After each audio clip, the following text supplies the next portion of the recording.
to another video. So I covered the 5 likes about the Q7. Now I'm covering the 5 dislikes. And number 1 dislike will probably be the cup holder. It's not that bad about the cup holder. The cup holder actually serves purpose. It holds my drink in place.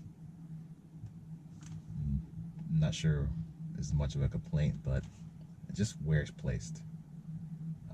It's not placed in the ideal position. I have to turn, grab the drink. I prefer to have a cup holder here, something down below, but not then where I have to turn my body a little bit, or turn my, like if I'm driving, I don't have to like reach over, because it takes your eyes away from the road, you know, in those moments, and it's not safe. I mean, I haven't had any close calls or anything, but it just, you can always feel it, but when you go back in place of it, you have to feel it around. Exactly. And that's number 5, so it's not up there in the priority. The next complaint will be the brake pedal feel.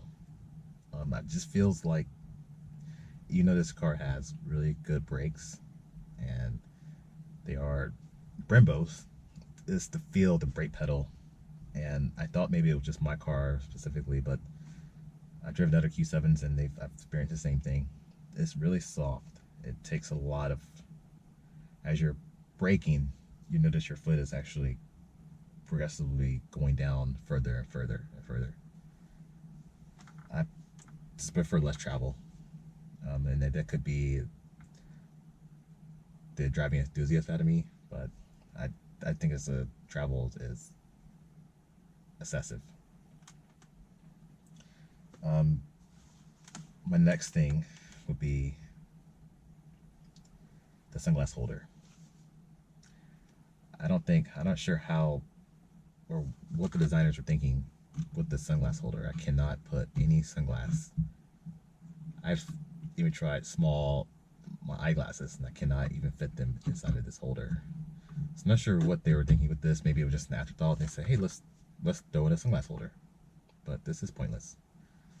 Don't like it. Don't think it's useful. I have never used it. Next thing is, this car has no Bluetooth audio. And even, I know this car is a little bit older. It's a 2011, but they didn't seem to change it even with the newer ones up until, I don't know, 17 when they finally did the Bluetooth audio. I'm not completely sure, but I looked at a couple when I was shopping for this car. I cross-shopped 12s, 13s, 14s, and none of them had Bluetooth audio. They did have the iPod connectivity, so you did have direct connection to your iPod with the plug-in, but a lot of music now is on my cell phone. So when I plug my iPhone in, I have to take it out of the glove box, and that thing looked like it in the glove box. So I eventually purchased on Amazon and saw that they had this feature called Bluetooth audio. You can add it in.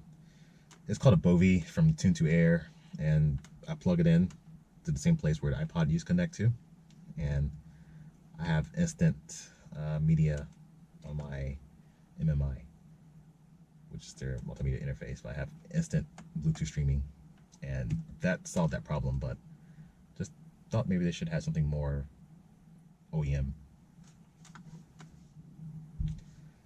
Next thing is this engine. It's just too muted. It's too quiet, too soft. And I know that engines aren't supposed to be loud and you know, like, you know, people have their kids in their car and they don't want that sound. But if someone is going for an S line, if someone's going for a sporty version of this particular model, I just think they should have made something a little different. They should have give it a little more growl to the car.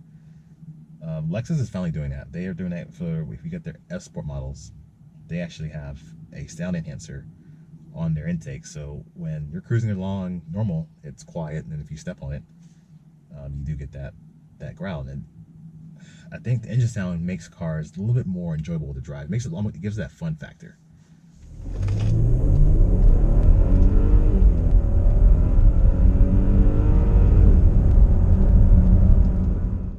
So that concludes this video.